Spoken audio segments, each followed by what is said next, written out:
Going Batty, and today we are going to make pumpkin streusel muffins.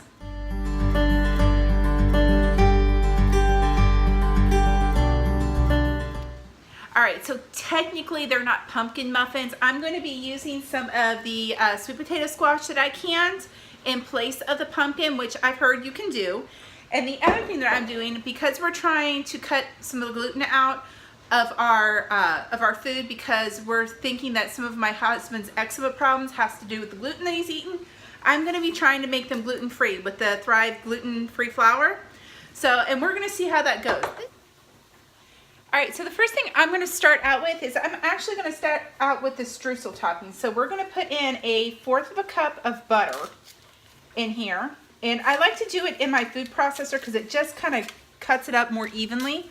So in goes our butter, and then we're going to put our flour, which is our gluten-free flour. We're going to put in our brown sugar, our white sugar, and our cinnamon. And then we're going to process this until it kind of looks like sand. So that's the look you're going for, is sand.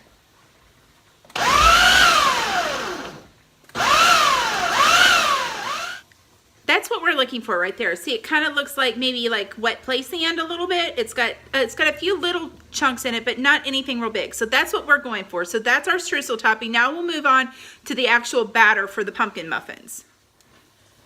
I'm taking my sweet potato squash now, and I drained it, and it actually already started to mush up. But we're going to put it in our in our blender to get it really, really, really fine. And we're just going to blend that down until it's really, really smooth.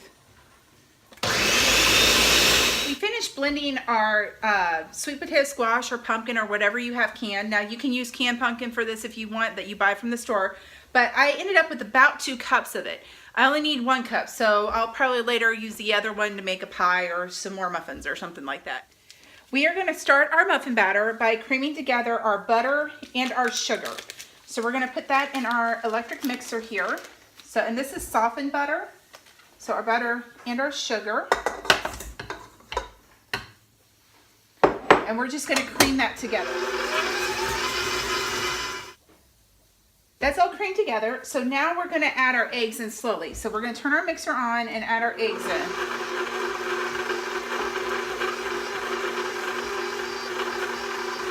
And then we're going to turn up the speed on it.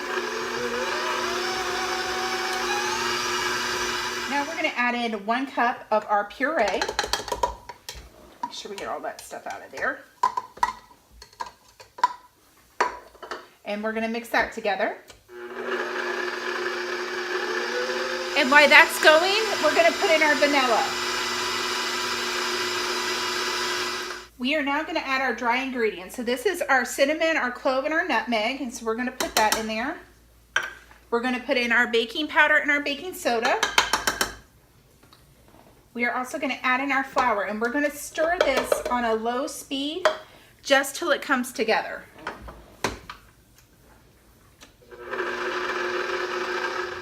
Alright, so I want to show you, I pulled it off right before it just started to come together, because I'm going to work the rest of this by hand because I need to scrape the sides and I need to scrape the bottom, and I'm just going to mix the rest of this by hand just until like there aren't any white streaks left in it. Alright, so that's what it's going to look like. There's no more white streaks in it.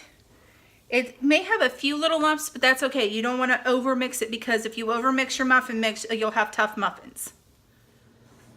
Alright, I'm going to make these into little mini bite-sized muffins. My family tends to like those better. They can just kind of pop them in their mouth. But we're going to spray our muffin tin so that nothing sticks in it really well. And then we are going to take, I have this little scoop, and I like it because it's made for left and right-handed people, because all you do is squeeze. There's no trigger on the side. So we're going to take this and we're going to do just a little scoop in each one of these.